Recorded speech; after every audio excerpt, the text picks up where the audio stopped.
무더위가 계속되면서 또 기온은 좀 내려갔지만 몸과 마음이 좀 지친 것 같아요. 그래서 좀 많이 힘들 수 있는데 이럴 때일수록 더 조심해야 될 것은 이 몸과 마음이 지칠 때 아주 중요한 결정을 하면 안 됩니다. 그럴 때는 이게 몸이 또 머리가 잘 안 돌아갈 때는 중요한 결정을 하면 안 돼요. 그리고 옆에 사람한테 짜증내기가 참 쉬워요. 그럴 때 참 조심하면서 살 수 있기 바랍니다. 비가 오겠죠? 태풍 차놈이 일본 열도를 통과해서 우리나라 쪽으로 오고 있으니까 비가 아마 오지 않을까 생각이 됩니다. 오늘 본문은 많이 들어보셨을 것 같아요. 본문의 내용은 하나님께서 환상 가운데 에스겔에게 막대기 2개를 주고 이 막대기 2개를 붙여라. 하나의 막대기는 북이스라엘을 상징하고 다른 하나의 막대기는 남유다를 상징하는데 이 둘이 하나 되고 연합한다라는 의미를 담고 있습니다. 우리가 생각하기에 북이스라엘과 남유다는 성경의 역사에서 원래 12지파에서 시작되었기 때문에 합치는 게 그렇게 어렵지 않아 보일 것 같아요. 근데 역사를 보면 남북 이스라엘이 합치는 게 쉬운 일은 아닙니다. 남과 북이 분열된 것이 솔로몬 다음 왕 때 분열이 됐는데 지금 에스겔이 선포하는 시점으로 시간적으로 보면 약 350년이 지났습니다. 350년 동안 분열돼 있고 또 더 심한 것은 북쪽 이스라엘도 멸망했고 남유다도 멸망한 상태, 주민들이 아니 백성들이 다 뿔뿔이 흩어진 상태. 이 상태에서 하나님께서 북이스라엘과 남유다가 국가가 있어도 합치기가 어려운데 국가가 이미 사라진 상태에서 합친다라고 말씀하시는 거 보면 이건 참 쉬운 일은 아닙니다. 우리나라만 보더라도 남과 북이 분열된 지가 약 80년이 됐습니다. 쉽지 않잖아요. 남과 북이 전쟁도 했었고요, 아픔도 있고 또 여러 사람들의 생각과 환경들이 다니까 쉽지 않아요. 북이스라엘과 남유다도 전쟁도 했었고요, 또 여러 가지 사건들이 참 많이 있었습니다. 이 나라가 합친다는 건 쉽지 않습니다. 이 남과 북의 연합, 합침의 의미는 또 영적인 의미로 우리에겐 다가옵니다. 왜냐하면 우리 이제 영원히 북이스라엘과 남유다는 영원히 합칠 수가 없습니다. 왜냐하면 북이스라엘이 영원히 사라져 버렸기 때문에. 북이스라엘의 10지파들이 어디 있는지 알 수가 없습니다. 그 종족을 따질 수도 없고 흐름도 따질 수가 없어서 이 역사적으로는 이 북과 남이 영원히 합칠 수가 없어요. 근데 하나님이 이 말씀을 주신 것은 합치기 어려운 사람들, 연합하기 어려운 사람들이 하나님께서 연합을 이루시기 위해서는 또 하나님이 연합되길 원하실 때는 우리가 어떻게 해야 되는가라는 것을 이 말씀을 통하여 배울 수 있습니다. 우리도 살다 보면 갈등이 일어나고 어려운 마음들이 생기고 분열합니다.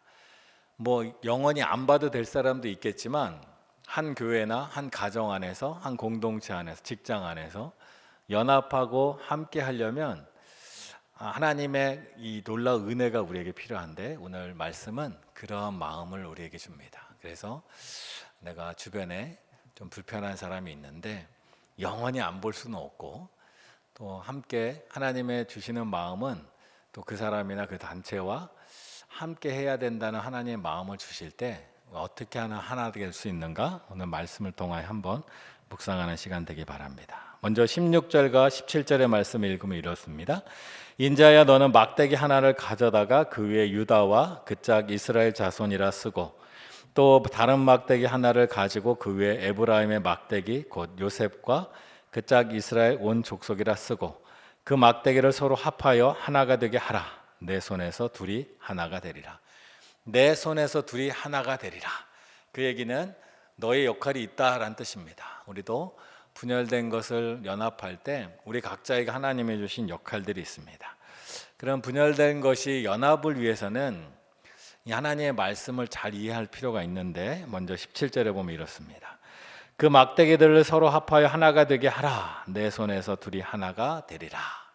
이 하나님께서 이렇게 말씀하실 때 하나가 되리라 할 때 이 하나라는 단어가 히브리어로는 에하드라는 단어인데 원래 1이라는 건 보통 우리가 단수라고 말해요. 근데 이 에하드라는 단어는 복수입니다. 1인데 복수형을 써요.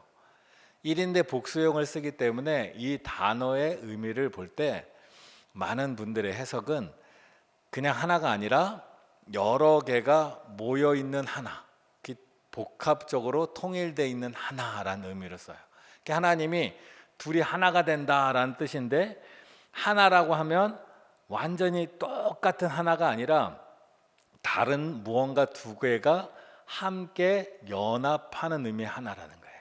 북이스라엘과 남유다가 하나가 될 때는 소위 말하는 흡수 통일이 아니라는 거예요. 흡수돼서 한쪽으로 모든 게 한쪽의 문화나 한쪽의 역사 안에 막 다 들어가는 게 아니라 두 개가 공존하면서 연합하는 게 하나님의 연합, 하나됨의 의미라는 거예요.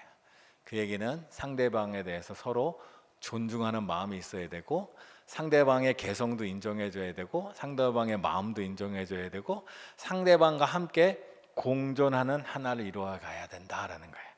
이 연합이 하나님이 말씀하신 하나됨의 가장 근본적인 취지입니다. 창세기 2장 24절에 보면 남자가 부모를 떠나 그의 아내와 합하여 둘이 한 몸을 이룰지로다. 이때 한 몸도 에하드라는 단어를 씁니다. 그 얘기는 남자와 여자가 결혼을 할 때 각각 인격적인 존재 둘이 만나서 하나에게 완전히 굴복하거나 하나의 뜻에 완전히 따르는 것이 아니라 둘이 연합하는 공존하는 관계가 되는 게 부부다라는 거예요. 근데 오랜 역사 동안 우리나라만 보더라도 여성이 남자 쪽에 무조건 따라가는 게 결혼이었어요. 그래서 여자 속된 말로 시집을 갔으면 그 집 귀신이 되라. 어른들이 이렇게 옛날 분들 이렇게 말했잖아요. 그게 이제 넌 끝이다. 그 집 사람이다. 이제 그렇게 되는 거예요.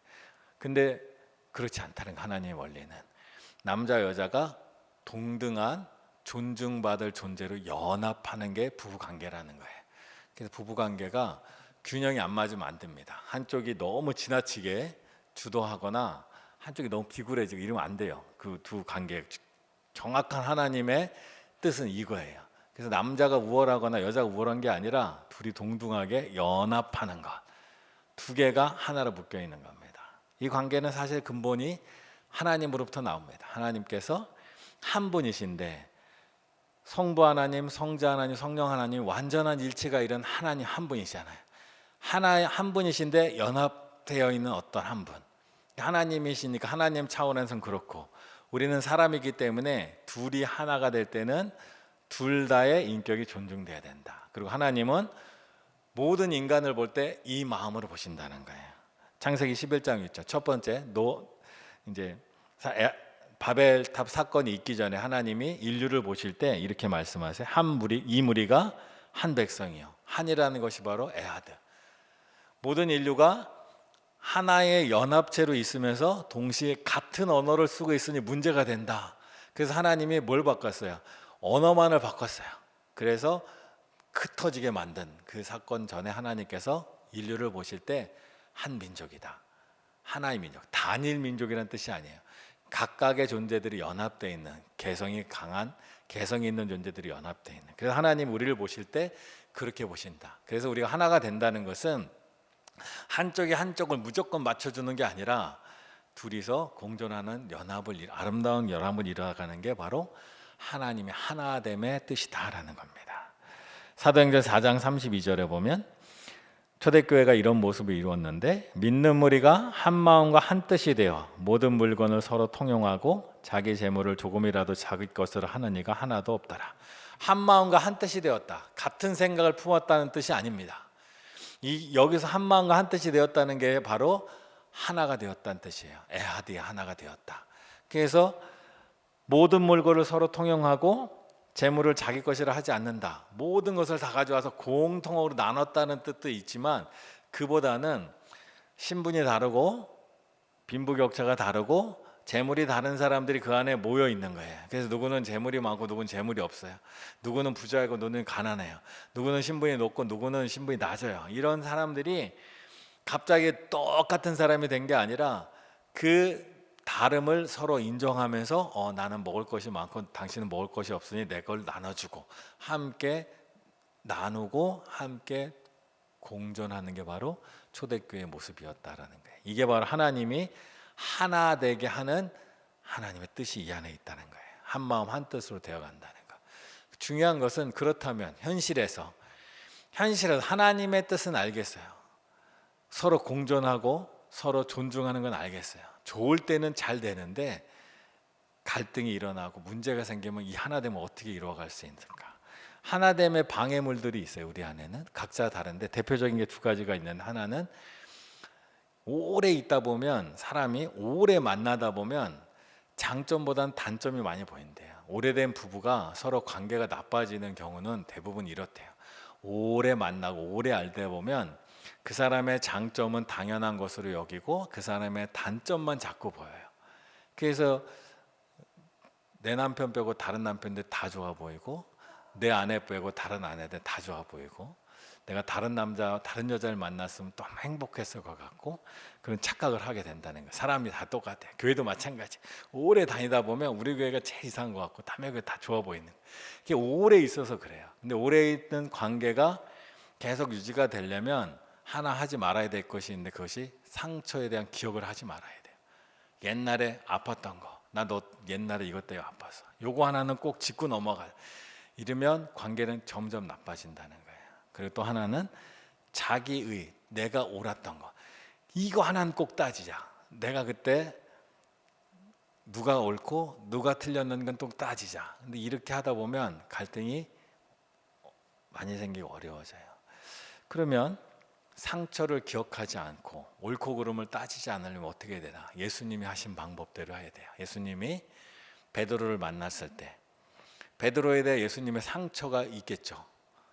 어떤 성경에 보면 베드로가 예수님을 3번 부인할 때 예수님이 보고 계셨던 장면, 옳고 그름을 따지면 베드로가 잘못한 걸 예수님이 따질 수 있어요. 근데 예수님 따지지 않고 묻죠. 내가 나를 사랑하느냐? 이 방법이 제일 좋은 방법 같아요. 가정에서도 분란이 일어날 때 누가 옳고 그름을 따지기 전에 너 나 사랑하냐? 물어보는 거예요. 너 사랑해? 그럼 사랑한다 그럼 앞으로 잘해. 교회에서도 마찬가지예요. 당신 이 교회 사랑해요? 사랑해. 그럼 앞으로 잘합시다. 예수님의 방법이잖아요. 예수님 베드로에게 너 나 사랑하니? 네. 그래, 이제 잘하자. 내 양을 먹여라. 내 양을 쳐라. 그 마음이 가장 중요한 마음이잖아요. 그래서 과거의 상처들을 너무 들춰내지 마시고, 가해자가 특별히 들춰내면 안 됩니다. 가해자는 상처를 보듬고, 아니 피해자가 피해자에게 상처를 보듬을 강요하면 안 돼. 가해자는. 그러니까 예수님이 피해자잖아요. 예수님이 그 과거의 상처를 들추지 않는 거예요. 과거의 옳고 그름을 하지 않는 거예요. 그리고 가해자는 사과해야죠. 가해자는 사과해야 돼요. 가해자는 과거에 내가 잘못한 사람이야. 예수님의, 그래서 베드로에 대한 전설이 있잖아요. 베드로가 십자가에 져서 죽을 때 내가 옛날에 십자가 지신 예수님을 3번이나 부인해서 거꾸로 져야 돼. 이게 뭐 전설인지 진실인지는 정확하게 알 수는 없지만, 아무튼 베드로는 예수님에게 상처를 줬어요. 그것을 마음에 계속 담고 있는 거예요. 근데 예수님은 그것을 문제 삼지 않아요. 이게 가장 아름다운 거예요. 반대가 되면 이제 갈등이 심해지죠. 자꾸 가해자가 덮어라, 잊어라 그래. 피해자는 자꾸 그걸 기억하려고 그러고, 그러면 이제 관계가 아주 나빠진다는 거예요. 그러니까 하나님께서 우리를 연합하게 하실 때는 각자의 삶의 상처들도 있고 기억들이 있잖아요. 교회 생활도 오래 하다 보면 옛날 그분과 이렇게 싸운 일기, 그분과 갈등한 일들이 다 있어요. 근데 그런 것들을 자꾸 들춰내는 게 결코 연합에 도움이 되지 않는다. 중요한 것은 각자, 그 사람도 나 때문에 상처를 입었다면 나도 그 사람한테 상처를 입은 거예요. 내가 누군가에게 상처를 받았으면 나도 그 사람에게 상처를 주었을 가능성이 매우 높아요. 둘이 만약에 싸우면 일방적인 싸움은 제가 보기에 없어요. 항상 누군가 가해줘요. 근데 그걸 계속 기억하다 보면 어느 순간 터지죠. 옛날에 내가 상처를 받았는데 그걸 가슴에 계속 묻고 있는 거예요. 근데 어느 기회가 오면 그때 그때 뭔가를 어떤 말을 하거나 이렇게 하면서 그 사람의 상처를 입는 거죠. 그럼 그 사람은 과거에 생각이 없으니까 지금 상처받았다고 생각하지만, 상처를 준 사람은 과거에 내가 저 사람한테 상처받은 걸 계속 기억하고 있다가 이제 그런 일들이 계속 반복되다 보면 악순환이 계속되면서 둘 사이 갈등이 심해진다는 거예요. 그래서 예수님이 또 하나님이 우리에게 하시는 말씀, 둘이 하나가 되어야 된다. 각자의 상처들이 있을 터이고 각자의 아픔들이 있을 터이고 각자의 사정들이 있을 터이고 각자 다르지만 그 각자 다른 이들이 연합할 때 예수님의 방법대로 우리가 무엇을 사랑하는가, 우리가 무엇을 귀하게 여기는가를 생각하면서 연합하는 것이 우리에게 매우 중요한 일이다. 그리고 하나님께서 이 연합을 이루실 때 사람의 힘으로는 안 되기 때문에 하나님이 그 연합을 이루시겠다라고 말씀하십니다. 24절에 보면 오늘 본문에 내 종 다윗이 그들의 왕이 되리니 그들 모두가 한 목자가 있을 것이라. 그들이 내 규례를 준수하고 내 율례를 지켜야 행하며.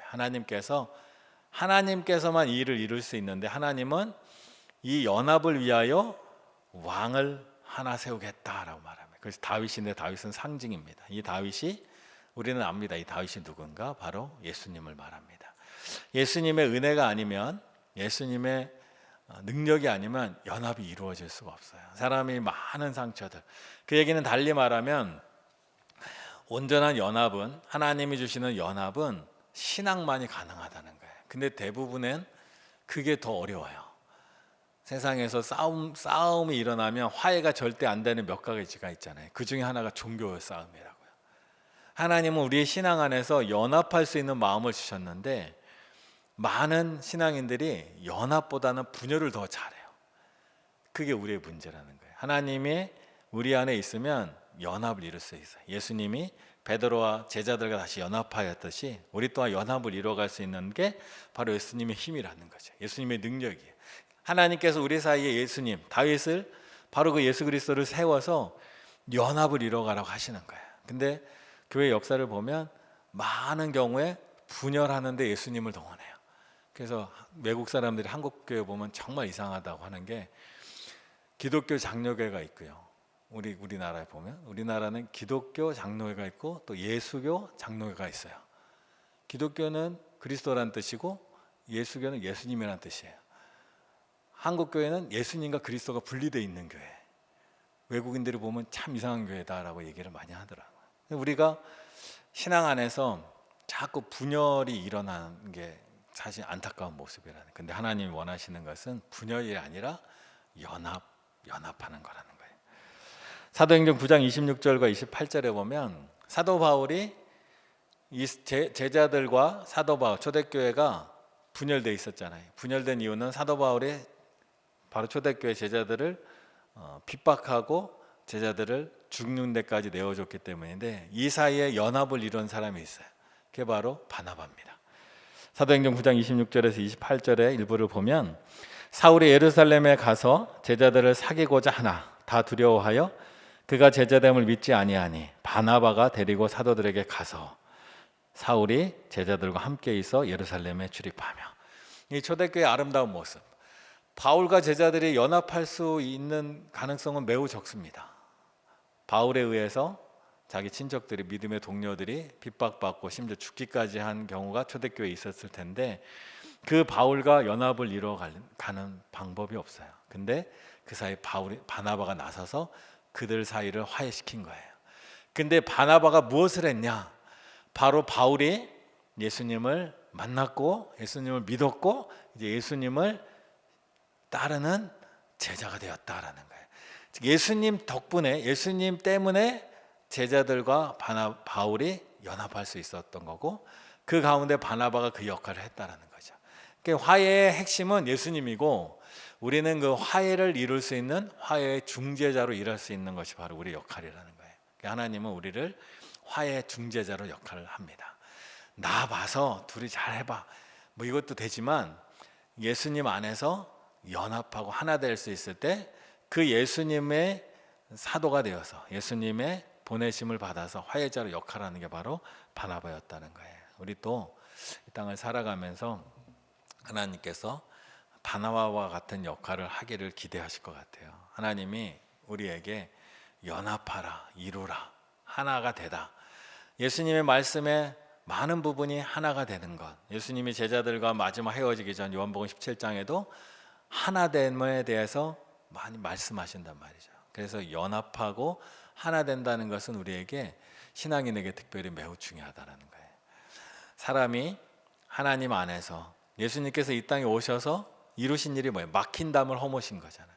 하나님과 우리의 막힌 담을 허무시고 사람과 사람 사이 막힌 담을 헐어서 하나 되게 하시고 연합하게 하신 거예요. 그게 하나님의 뜻이기 때문에 사람은 하나님의 은혜 안에 서면 자꾸 연합을 합니다. 교회가 부흥한다는 것이 바로 연합이 자꾸 이루어진다는 뜻이에요.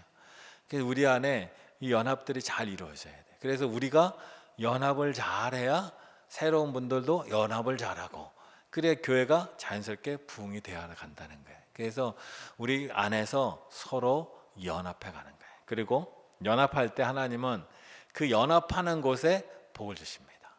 하나님은 우리를 바라볼 때 한 사람을 바라보시기도 하지만 공동체로 우리를 바라보실 때가 참 많아요. 오늘 본문의 26절을 보면 내가 그들과 화평의 언약을 세워서 영원한 언약이 되게 하고 또 그들을 견고하고 번성하게 하며 내 성소를 그 가운데에 세워서 영원히 이르게 하리니. 하나님께서 이 화평을 이뤄가는 곳에 복을 주시는데, 여기 보니까 화평의 언약 지난주에 했죠. 하나님과의 관계 회복을 통하여 참된 화평이 이루어집니다. 두 번째는 영원, 하나님의 신실하심이 변하지 않는 영원성 안에 들어가는 거예요. 또 견고해진다, 우리가 단단한 반석 위에 우리의 삶이 세워져 가는 거예요. 또 번성한다, 양적으로나 질적으로나 많아지는 번성함. 그리고 우리가 살아가는 것이 하나님의 성소가 된다, 하나님과 함께 한다라는 거예요. 이런 복이 어디서 이루어지냐? 연합하는 곳에서 이루어진다는 거예요. 연합을 통하여 하나님이 우리 가운데 계시다는 것을 어떻게 알 수 있느냐? 우리가 연합할 때 알아야 된대요.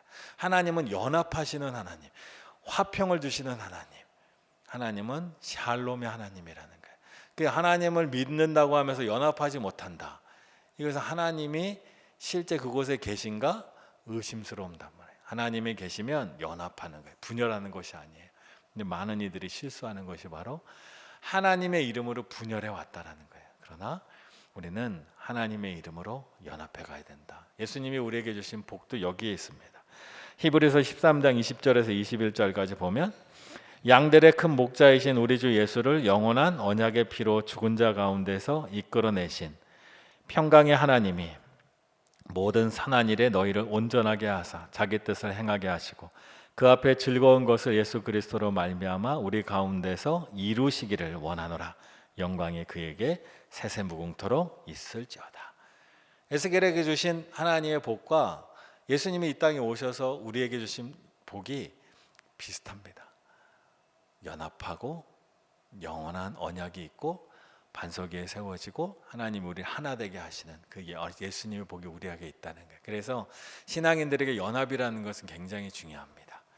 연합한다는 것, 우리가 하나 되어 간다는 것, 이런 것들이 굉장히 중요합니다. 우리 일상생활도 이러한 삶으로 나아가기를 원합니다. 그래서 하나님께서 연합을 이루어갈 때 우리와 함께 하신다 생각하면 우리도 그 하나님과 동행하면서 살아가는 거예요. 그래서 말씀을 생각하면서 내 삶에서 하나님이 주신 평안이 우리에게 있다라는 것, 그래서 사람과의 갈등도 일어나고 내 삶에 어려움도 생기고 불안도 생길 때 하나님이 우리에게 주신 약속이 뭐예요?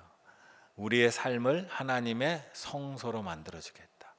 우리의 몸이 하나님의 성전이다. 하나님이 우리와 함께 하신다. 그러니 내 삶에서 불안이 생기고 어려움이 생길 때 내 안에 계신 그 하나님을 붙들고 하나님이 주시는 평안을 바라보는 거예요.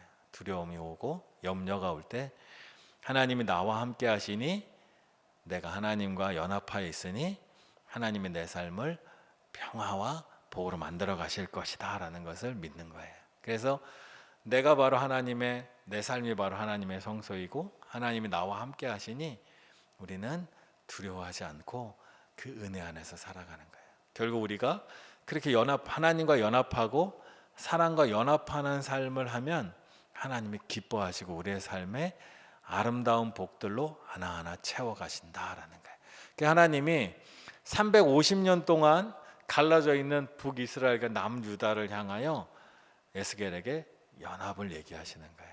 그것은 정치적인 연합의 이상입니다. 북이스라엘과 남유다가 다시 합치는 일은 일어나지 않았어요. 일어나지 않았음에도 불구하고 하나님이 말씀해 주신 이유는 뭐냐? 다윗이 그 일을 하겠다고 말씀하셨는데 그 의미는 뭐냐? 그 얘기는 결국 북이스라엘과 남유다가 예수님 안에서 합치되는데, 예수님이 그래서 이 땅에 계실 때도 북이스라엘의 후손이라고 할 수 있는 게 바로 사마리아인들이거든요.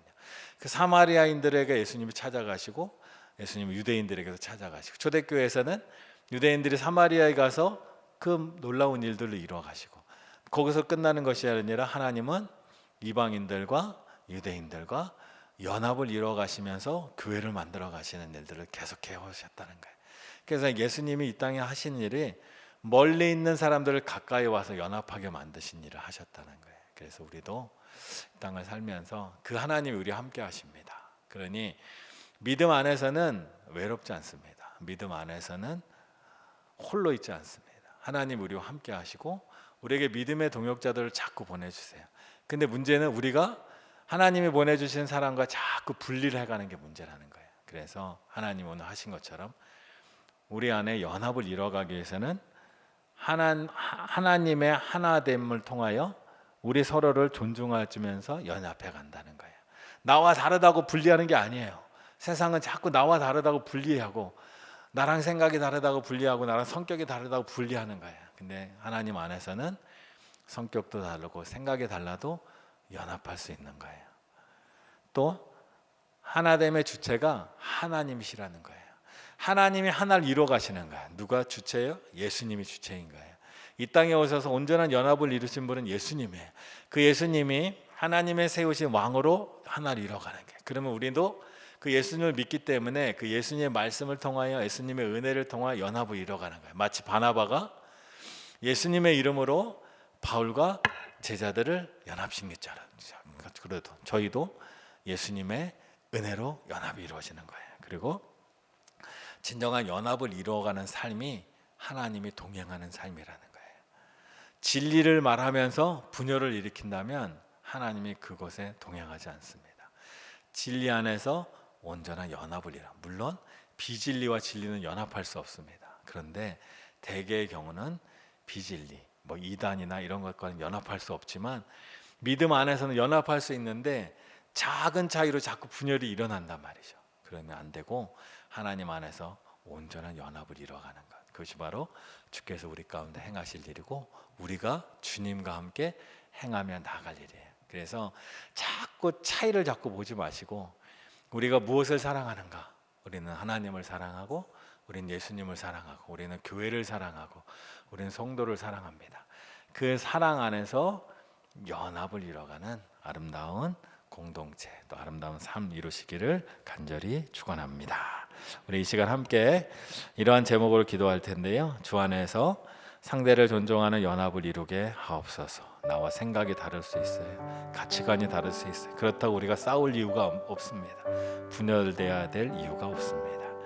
또 예수님을 참된 왕으로 모시고 화해의 도구가 되어서 살아가기를, 바나바와 같이 또 바울과 같이 우리도 예수님의 능력 안에서 화해의 도구로 살기를, 우리 이 마음으로 함께 잠시 기도하겠습니다. 다 같이 기도합니다. 하나님 아버지, 내 힘과 의로는 허물 수 없었던 상처와 분할이 주님 손에 맡겨드립니다. 주님, 우리가 하나님을 사랑합니다. 우리가 예수님을 사랑합니다. 우리가 교회를 사랑합니다. 우리가 우리 가정을 사랑합니다. 우리가 우리 가족을 사랑합니다.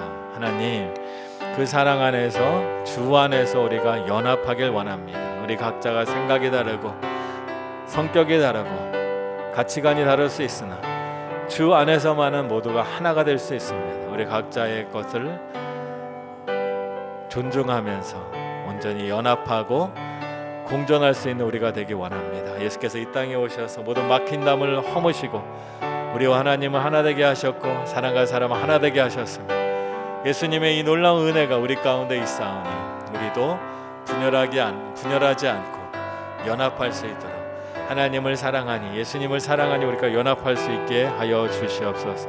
무엇보다 우리의 삶에서 하나님과 동행하며 우리의 삶을 하나님의 성소로 만드시는 그 하나님의 놀라운 은혜 가운데 주님이 우리와 동행함으로 우리가 평안하며, 주님과 우리의 동행함으로 우리의 삶이 견실하며, 주님이 우리와 동행함으로 우리의 삶이 풍성한 열매들을 맺어갈 수 있도록 도와주시고 역사하여 주시옵소서. 주님 도와주시옵소서.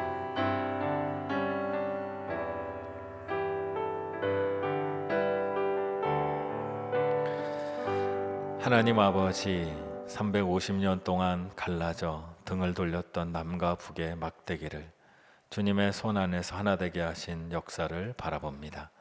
오늘 우리 안에 여전히 존재하는 분열과 상처, 고집을 내려놓사오니 오직 하나님의 권능의 손으로 우리를 하나 되게 하여 주시옵소서. 오직 한 왕이신 예수 그리스도만을 모시고 성령이 하나 되게 하는 역사 가운데 힘써 나아갈 수 있도록 우리를 도와주시옵소서. 우리의 삶의 모든 자리에 화평의 언약을 세워주시고 주님의 성소가 우리 마음 가운데 단단히 지어져서 막힌 담을 허시고 우리를 온전히 하나 되게 하시고 우리를 하나로 바라보시는 주님의 은혜 안에서 한 마음과 한 뜻이 되어서 주 안에서 하나 되는 우리 교회, 우리 가정, 우리 공동체 되도록 역사하여 주시옵소서. 우리 주 예수 그리스도 이름으로 기도드리오며 이제는 주님 가르쳐 주신 기도로 수요 예배를 마치겠습니다. 하늘에 계신 우리 아버지, 아버지의 이름을 거룩하게 하시며 아버지의 나라가 오게 하시며 아버지의 뜻이 하늘에서와 같이 땅에서도 이루어지게 하소서. 오늘 우리에게 일용할 양식을 주시고 우리가 우리에게 잘못한 사람을 용서하여 준 것 같이 우리 죄를 용서하여 주시고 우리를 시험에 빠지지 않게 하시고 악에서 구하소서. 나라와 권능과 영광이 영원히 아버지의 것입니다. 아멘.